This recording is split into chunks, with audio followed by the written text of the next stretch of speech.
G'day and welcome to Isol8, 8 Songs of Meaning podcast. Isol8 is about bringing you a unique conversation from a special guest who is a touring artist or touring roadie. I wanted to shine a light on the talented people of the arts to find out some of their most personal musical highlights and the stories behind them. The flow-on effect of COVID-19 has meant cancellations of large music festivals as well as your favourite local gigs. As a result, an estimated 500,000 people in Australia in the music industry are currently out of work. Support Act is a charity that assists financially when the industry falls on difficult times such as this. If you enjoy the podcast today, I encourage you to make a donation if you're in a position to do so.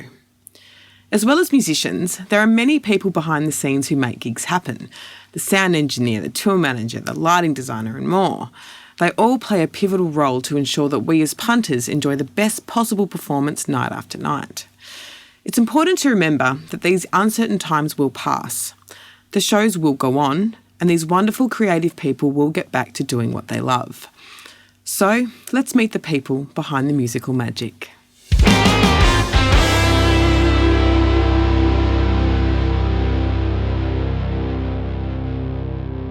My guest this week is Steve de Wilde. Steve de Wilde is an artist manager at Unified Music Group, based in Sydney, working with SAFIA, the Kite Tangle and Violent Soho. After growing up drumming in average local bands, Steve talked his way into doing work experience with tour promoter Chugg Entertainment some 15 years ago, which turned into a full-time tour coordinator role, working on tours including Laneway Festival, Soundwave, McLean and Coldplay. He made the switch to artist management, working alongside Dave MacGregor, managing 12 Foot Ninja and Pete Murray before joining Unified in 2015. In his spare time, Steve enjoys short walks to the pub and occasionally still battles away behind the drums. Please welcome Steve de Wilde. G'day, how you doing? I'm really well. How are you? Very good intro. Oh, thank you very much. Now, I've known you for a few years now, but I'd love to hear a little bit more about your background and how you did get into, how did you talk someone into giving you work experience at Chugg Entertainment, because that is probably one of Australia's biggest promoters, if I'm not mistaken. Yeah, I did the classic cold call, just like every music industry company I could think of, just hit up with a desperate kind of plea to just go and volunteer and do work experience while I was at uni. Yeah. And I got a bite back from Chugg and, just kind of did whatever I could there for a few years. Were you doing anything before that? Like, were you studying something different? I was just studying commerce at uni. Okay. Just like a token degree to have a degree. Yeah. But still kind of playing music and really interested in music and just like trying to figure out how you kind of get a foot in the door. Mm-hmm. Yeah. It's a pretty common theme. Like you just go and do work experience, work for free, just kind of until an opportunity pops up for a really, So you started rolling posters and then how did that progress? Yeah, just basically trying to absorb as much as I could and help out at gigs and festivals and then eventually, kind of turned into a tour coordinator role. Mm-hmm. And I think my first tour was, I think it was probably Tom McLean of American Pie fame. Yes, very, very well known. Rodrigo y Gabriela, the Mexican duo, guitar duo, and I think Jason Mraz. That was kind of the first three I had took the reins on, I guess. Awesome. And then you moved into artist management from there. Were you living in Melbourne or you've always lived in Sydney? No, I always lived in Sydney. Okay. Yeah, so, again, like I kind of decided that I wanted to tackle artist management, didn't know the best way to kind of go about that, whether it's just with my own artists. So I just shadowed a management company and, again, just said, can I come hang out and just learn what you guys do? And then a job popped up with Dave MacGregor, so, super lucky to get my foot in the door there. Awesome. You worked with my friends 12 Foot Ninja, who I worked with down in Melbourne. They're big legends. And then Do you want to hear a funny story about that? Yes, please. I was just looking at my contacts where I kind of write notes and stuff, and I was seeing if I had your number to FaceTime, and I saw some notes from back when I worked with 12 Foot Ninja. Yes. Danger. Under your name. And it says, from Stevic, she's approachable, keen, really good merch chick, stands her ground. There you go. Oh, that's actually really lovely. Yeah. Oh, good. That note is probably, I don't know, 8 years old or something. Oh, I feel special. That's actually so sweet. And I think most of it's true. Yeah. Yeah. How good's that? Yeah, that's so cool. Well, yeah, when I went to send you a text, I was like, I've got your number. I was like, I still got it. This is great. Awesome. And then you moved to Unified, which is more of a heavy music label. How did that come about? How did that come about? Yates, who I work with over at Unified, his girlfriend posted on Facebook, does anyone know of anyone that wants to work in artist music management at Unified? Yeah. And, I just kind of, I knew Yates already, kind of hit him up and had to go through the usual processes of submitting my CV, doing Skype interviews with the team in Melbourne and all that. Yeah. And they asked if I wanted to come across, and they were like, I don't know what sort of bands you like, but would you like to work with Wilde, Soho and the Kite, Tangle and Montgomery? And I was like, just... Yeah, just play it cool. Yeah, that sounds okay. Right. Sounds right to start with. We'll see how we go. Yeah, sick. So I was super lucky to kind of all the planets kind of aligned when that came up. So yeah. I love Unified and what they do. I have been to the Unified Festival with Carnival a couple of years ago, and I actually stole this 2400 singlet from the merch backstage. Excellent. Good. Well, I was sitting back there and everyone's like, oh, there's a shop there. You just go and take whatever you want. I was like, really? They're like, yeah. I was like, okay, bye. Yeah, I won't tell the 2400 crew that. That's fine. Yeah. Secret safe. No, they told me it was free. That you could just was it not free? Maybe it was someone that wasn't working there and it was just a fan. He's just like, just go help yourself. Oh, no. It was backstage. I was kidding. Okay, good. Because I was like, oh, my God. I would never steal something if it was, you know what I mean? Especially like... You're safe. Don't worry. You're safe. Jesus. Almost cooked it then. So we're talking in the time of the coronavirus. How has all this craziness in the world, has that deeply affected your role, Unified? How has things changed over the past few months?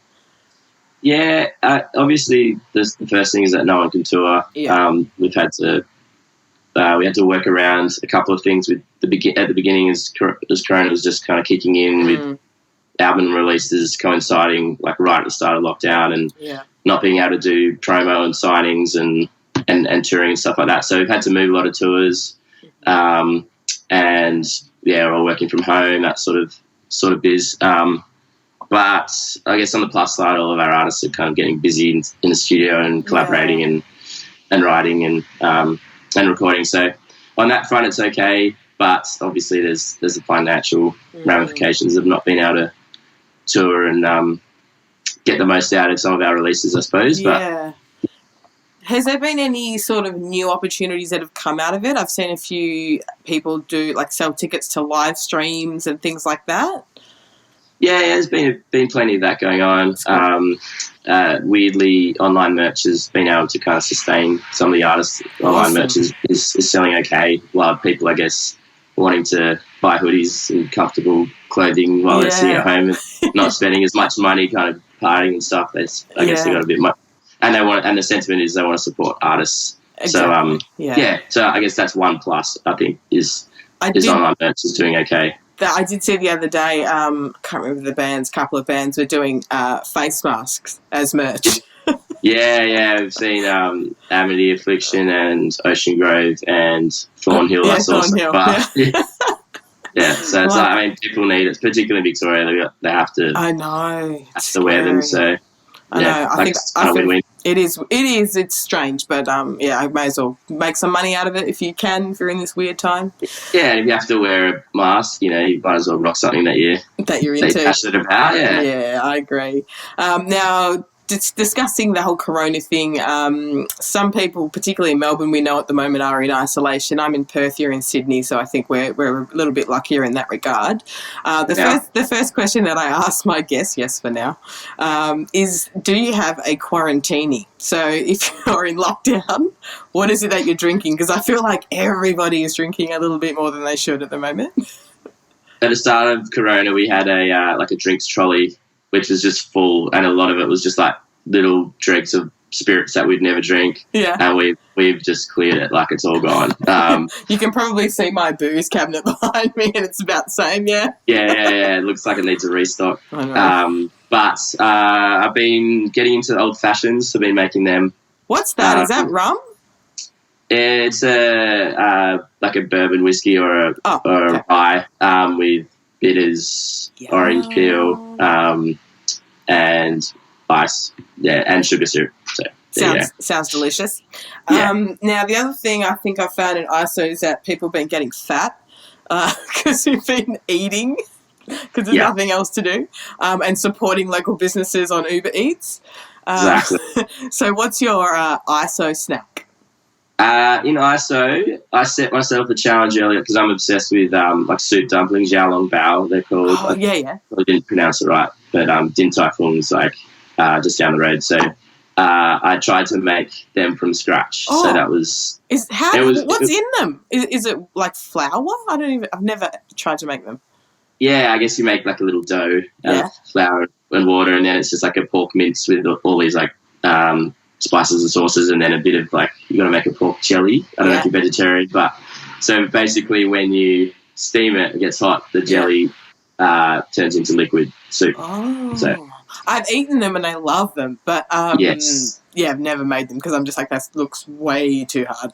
Yeah, it was one of those things. It's like I had too much spare time on my hands, and they looked terrible, but they were still delicious. So it doesn't matter about the look; it's all about the taste. Don't worry about that. Exactly. Now, another question I asked my guests before we get into the main part of the podcast is how we met. Do you recall meeting me or not? Maybe not.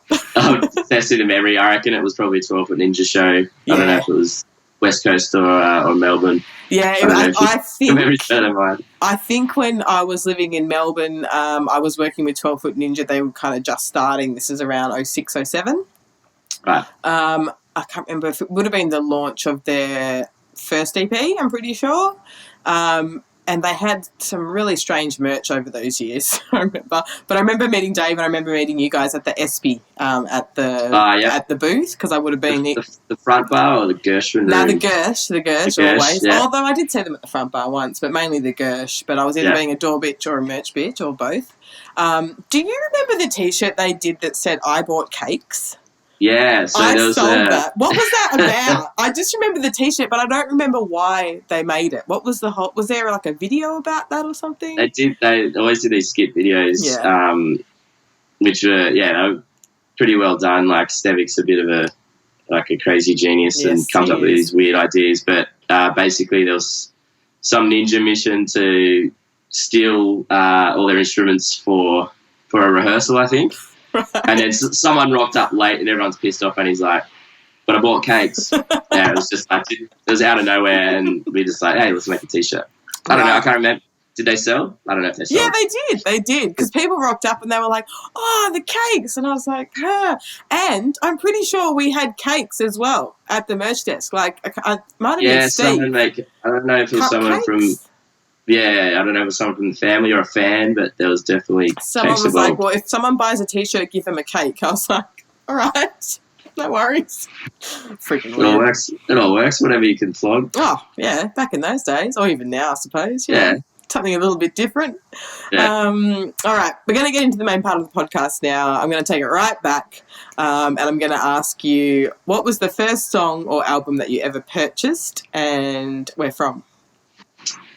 The first one, I think, was a compilation album called Hit Machine 2. Oh, yes. I don't know if you remember Hit Machines. Yes, I do. Yeah. I don't know where it was from. It was probably like Grace Brothers back in that time, or Sanity or something. Yeah. But on it, I really distinctly remember Rage Against the Machine, Killing in the Name, Radio Edit. Yeah. Sick. And I was really confused by Ween's Push the Little Daisies. I loved that song. It was the weirdest song I'd ever heard, but I too was obsessed by it. I still can't really understand what they were going for with it, but... it's weird.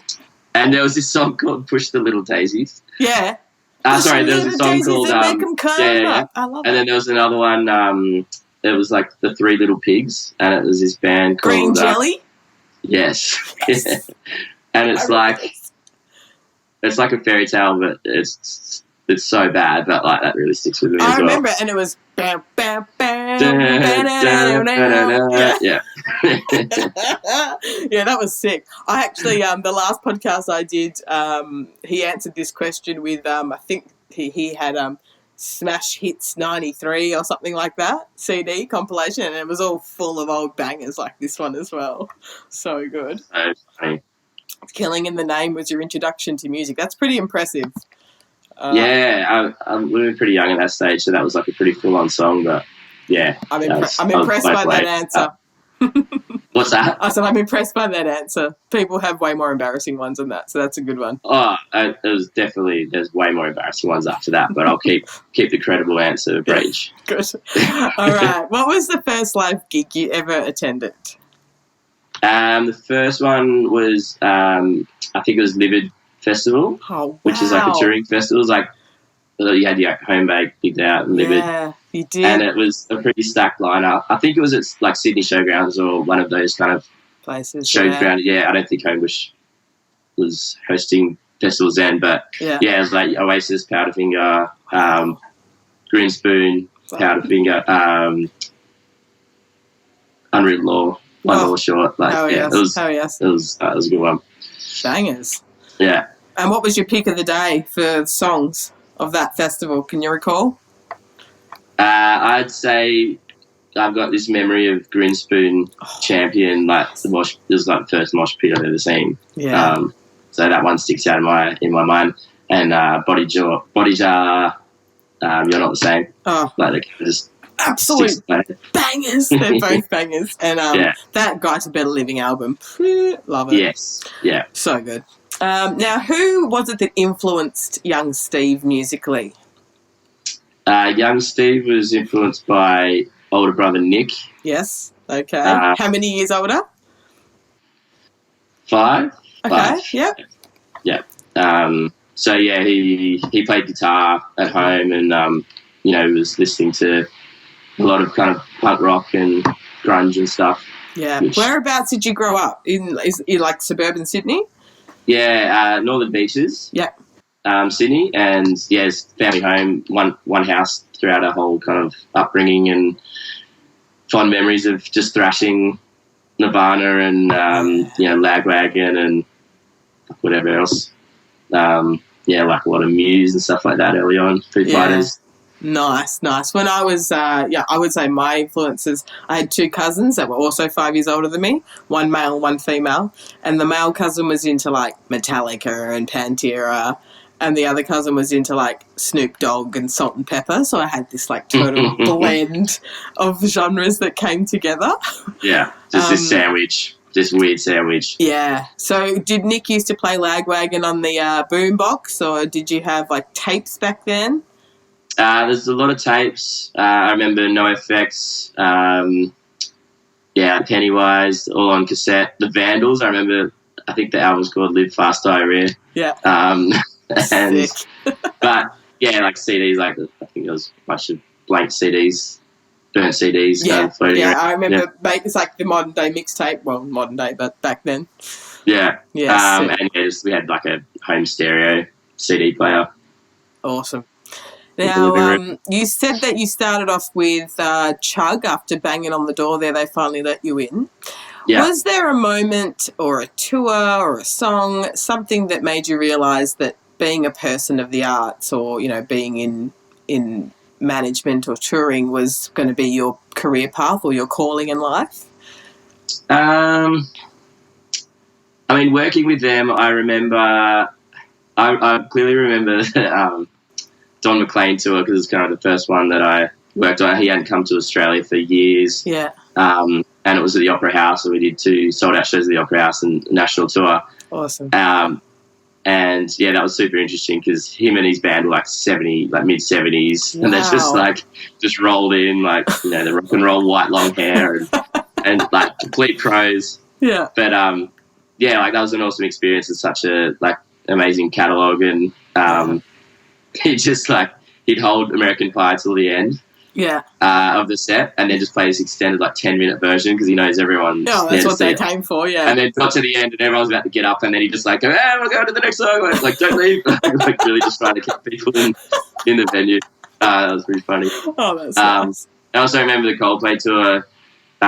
Just walking backstage there's all these tunnels. I think it was the Sydney Entertainment Centre back then. Yeah. And not knowing where I'm going and just kind of talking super loud, and then open the doors up and someone's like shush shush, and then it was just started stage, and then this huge just the grandeur of the show that they put on, and just being right there, right in your face. I remember that was fairly inspiring to see. Oh, it's awesome. Close up. What was Coldplay like to work with? They seem like such nice people. Yeah, I mean, it's funny. You don't really work too closely with the band themselves because you've got that layer of their whole entourage, their tour manager, and I was fairly junior. But everyone had good reports of them. Chugg toured them for years. Yeah. I think some people always have bad shit to say about Chris Martin, but I think they've got a pretty good rapport as far as I can remember. Yeah, well, I guess they weren't super rock. Well, I suppose they were pretty big rock stars back then. I guess they consider Chris Martin a rock star these days.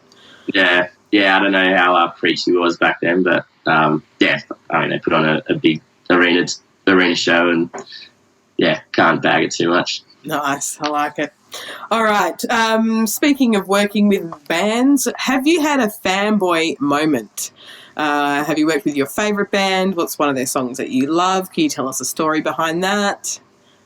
I remember helping out at, I think it was the first or second Soundwave, because Chugg and AJ were kind of partnering on Soundwave in the early days. Yeah. And I was really into thrash at the time, and I remember they arrived backstage, and I was kind of just helping out with artist liaison stuff, but not really having anything to say. It's just fanboy. Because I was just obsessed with this record called Vesu, and I went into the dressing room and I was like, "Oh, do you guys need anything? You're gonna help?" Just absolute, first day on the job type behaviour. But that was again just being able to watch them up close with an album that I really liked. That was a pretty cool memory. Oh, that's sick. Where are they from, Thrice? Are they an American band? From the States, I think Orange County. Okay, cool. States, I can't say I've listened to much of them. Yeah, they kind of came up in that emo, post-hardcore kind of phase. So, I don't know, it might be a fairly uncool band, but no, actually, a friend of mine, I think he tour managed them. You know Tonksy? You probably do. Yeah, Jeff Tonk. I'm going to get him on the podcast as well. I'm pretty sure this was his favourite band, and he got to tour manage them whenever they came to Perth. I can't remember, a few years ago. Cool. Yeah, he loved them. Mm. Now, you're more of a heavy music guy, would you say? Is that more your jam as far as genres go? It's funny because I kind of started in that kind of space, but now I'm looking after SAFIA and the Kite String Tangle, who are very much in the kind of electronic indie world. So, I guess I vacillate somewhere between the two. Mm-hmm.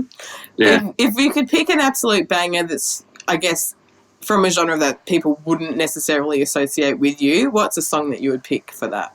It's hard to say because I reckon I've got quite an eclectic, I guess, range of bands that I work with. But I quite like kind of soul music, so a modern artist that I really like is Nairi. I love her. She's great. Yeah, she's incredible, and she's got this amazing band as well. They're crazy talented, so I really like them. And we're kind of getting a bit late to the electronic techno world a bit, but John Hopkins is just another artist in the last few years I've just been pretty blown away with. I saw him at the Opera House at the beginning of this year or last year, and he's incredible. Now, is he American as well? He's from the UK. Okay. Dan Rowe, I think, did a big piece on him when his album came. Did he have an album out last year? Singularity, I think, was out either last year or the year before. Yeah. There was a big noise around it. I did check it out. Electronic vibe, pretty cool. You've got to kind of it's one of those immersive records if you kind of spend a bit of time with it. It's pretty. It really soundscapey stuff. Yeah, cool. I'm into it's it. not all just like 4-on-4 bangers. Like he's quite a good piano player, and it's more atmospheric type of stuff. Exactly. Yeah, it's worth giving a bit of time to, I reckon. Sick. All right, I'll check it out when I put it on the Isol8 playlist.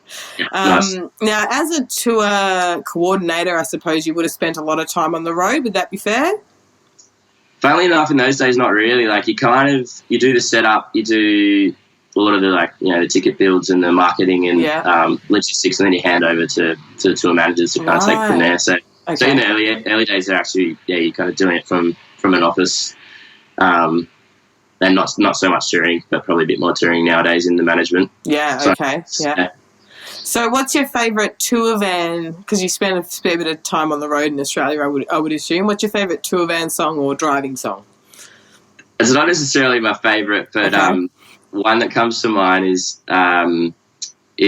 Wagon Wheel by the Old Crow Medicine Show. Who's that? I've never heard of this band. Neither. What, did someone else play it? Or? Yeah, so I just started working with SAFIA, and they were playing Splendour, and I knew some of the crew guys, but I hadn't really and they go way back, their band and their crew are super tight and work really well together, and I was kind of new to the team, and I just remember them all singing, this is like a full country song. It was like, rock me baby like a wagon wheel. So when I think of tour vans and you're like, what are these like rock anthems, you're like, nah, let's go straight for the cheesy country song every time. I've never heard this. I'm looking forward to listening to it. After this chat, I don't know, I think you're just going to have some very different songs in your playlist, and your friends are probably going to think you've gone mental. It's funny because I listen to the Isol8 playlist and I'm like, fuck, this is sick. This is the best playlist ever. My friends have such great taste. And I've got like Deep Forest on there now, so that like pops up, and I've got Rump Shaker on there after last week. So I feel like this just throw it in there. Why not? Yeah. What did nice and eclectic. Yeah, Yogi picked Lucero, which I think is sort of country-ish. I don't know.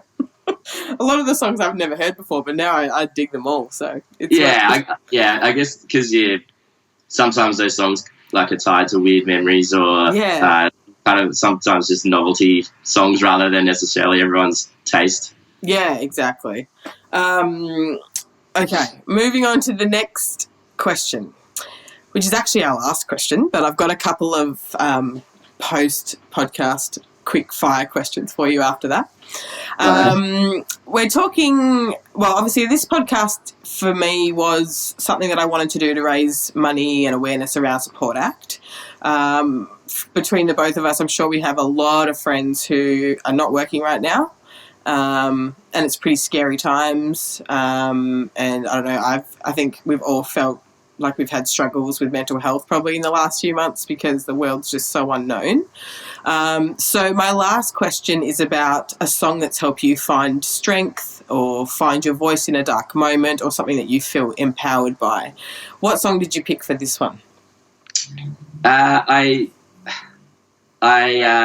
always think of back when I was younger, like listening to Everlong by Foo Fighters. Oh, I love this song. And either seeing them play live, it may not be lyrically that appropriate, but it's just got this really euphoric kind of build, and learning to play it on the drums is like, I feel like it's the ultimate kind of air drum song as well, if you putting off some steam in the car or whatever. And then more recently, every time I hear Violent Soho's Covered in Chrome, it's kind of love that song too. It lights a spark. Like you think of that song at a festival or at a show where kind of the crowd's quiet, and then they start that intro, and then the crowd just takes off. And then when it launches in, the fucking mosh pit's just going ballistic. So, and that kind of just ties it back in for me. Like, all right, that's why we do it. Like, there's that kind of feeling of, all right, sweet. Like, focus back on track. Kind of that sort of vibe. I feel like it's a goosebumps moment as well when that happens for that particular song, Covered in Chrome. Anyway, during the set, it's like, yeah, exactly. So good. There was I didn't make it up there, but they did like a surprise support support set for Daisy Death Rays. So I didn't announce it, but Daisy Death Rays, like, oh, do you guys want to be the surprise support act, like, fairly recently? And just the video of it, because no one knew who was going to be the opening act. And it was in Brisbane in Soho's home crowd. Yeah, I do remember. Was this the start of this year or late last year? It wasn't that long ago. Yeah, I think it was last year, perhaps. And just seeing the footage of people realising and just losing their fucking marbles. Lost their shit. Yeah. I want to know a bit more about you mentioned air drumming there. So you are a drummer by trade. Is that right? Yeah, I wouldn't call it trade. By hobby, yeah. Did you play in any bands? Did you gig in bands as a drummer? Yeah, still gig away, just kind of, a bit more of a hobby for fun. I still play with an artist called Mammals, who's out of South Coast, New South Wales. I've heard of this band. It's not Mammal. I don't play with Zeke. No, not Zeke. I know. It's with an S on the end, right? Mammals? Yeah. No, I have heard of it. Yeah, and I still play with a 4-piece like Delta blues band called Daddy Longlegs and the Swamp Donkeys, which is pretty fun.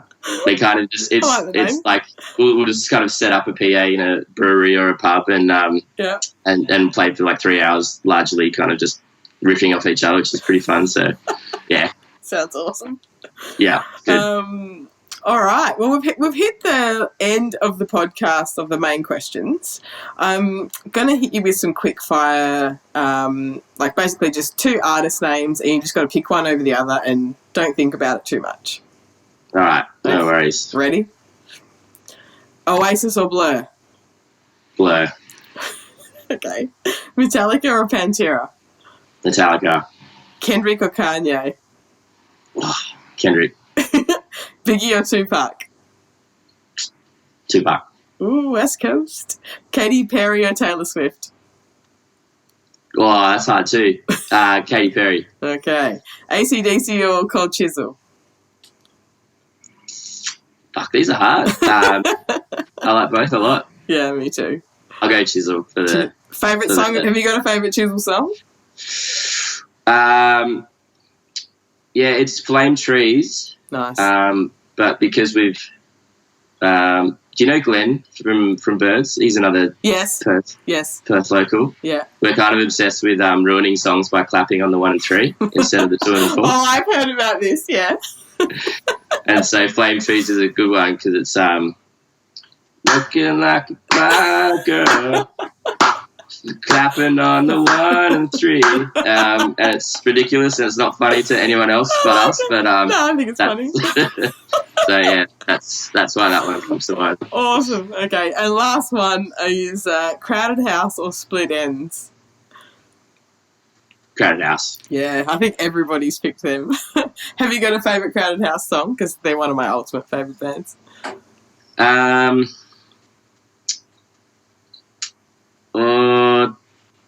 I don't know. I think Take the Weather With You is probably my favourite. That's a good one. That's an absolute banger.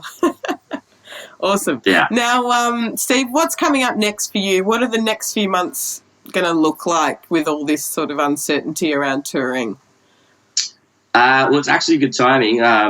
With the Support Act initiative of the podcast, we're about to launch something with Support Act in conjunction with SAFIA, raising funds to try and help all crew, but you know their crew's kind of top of mind while people can't tour and the band can't tour. So we're going to release something pretty cool in the next week. So depending on when this airs, it might be out already or still coming. But so that's most pressing. Awesome. And we've got a bunch of tours that are kind of just waiting to release, just to see what happens with regulations in the next few months, whether we tour this year or next year. And the Kite String Tangle's doing a bunch of remixes and collaborations, which is super exciting as well. So everyone's keeping busy and Can you give us a sneak peek of the SAFIA thing? Is it like a merch thing, or is it a show thing, or is it like super top secret? It's music related. Okay. So it's a music release. I'll say that much. All right, cool. I'm stoked we're getting the exclusive. The inside scoop. Yeah, that's awesome. Yeah. Okay, so SAFIA and Kite Tangle, they sound busy. Yeah, and Soho's record's only been out a few months. How's that going? I like it. Good record. It's good. Yeah, it's been received really well. It's probably the most international response I'd say for any of their albums straight up, from release. So that's pretty exciting. Yeah. We did have to kind of cancel their world tour, which is pretty heartbreaking.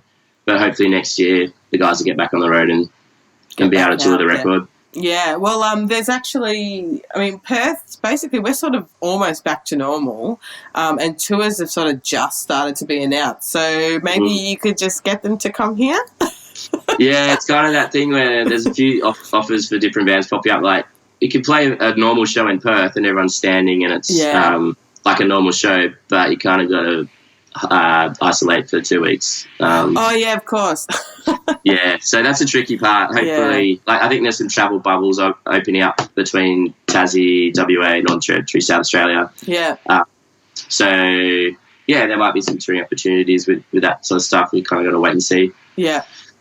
Or we'll just all move to New Zealand and live there. Do it all there. Do it there. Yeah. Is Unify still happening in January? Is that it's booked for January? Yeah, I'm pretty sure I don't work on the festival, but I believe they've announced it for an Australian-only lineup. Yeah, I did see that. Still planning to go ahead for Jan. All right. Fingers crossed for North Lane. Fingers crossed indeed, yeah. Fingers crossed for everyone that it can go ahead and far be by then. I hope so, yeah. It's been a weird time. Yeah, that's it. Yeah, hopefully we'll get through it soon enough and look back and talk about how that crazy 4-month period was. But yeah, I feel like it's given everybody time that they probably necessarily wouldn't have found any other way. And, I wouldn't have a podcast if it hadn't happened. You know what I mean? So yeah. I guess there's opportunity in change, Yeah, that's it. And people forced to be creative, whether it be doing interesting streaming or just writing or honing their craft. So, yeah, you got to take the positives and do what's in your control, I guess. Yeah. Have you found there's anything, any new skills that you've found in ISO or anything that you've decided to do that you wouldn't necessarily have done before? Yeah, I started exercising the first week of isolation and decided to give that away. Yeah. But everyone, just cooking more and learning new recipes, playing a bunch of tennis. I guess that's fairly new. You're still allowed to play tennis because you're far away, I suppose. You're quite far away from each other. Yeah, that's good. And it's out in the open, so that's one thing. But otherwise, just plugging away, working from home in our little spare bedroom. Yeah. Okay. So you're still working from home now. You're not back at the office or anything. Nah, still working from home. Yeah. And that's going to be for the foreseeable future. Yeah. We'll kind of start looking at moving back into the office in the next couple of months, but there's also no real hurry. I don't think we're used to working on the road anyway, so we can. Yeah, you can sort of do it from anywhere. Yeah. So that's one positive, but it'd be good to have some human interaction. Yeah. Bit of you get a bit of cabin fever, but it's fine for now. It's all good. Awesome.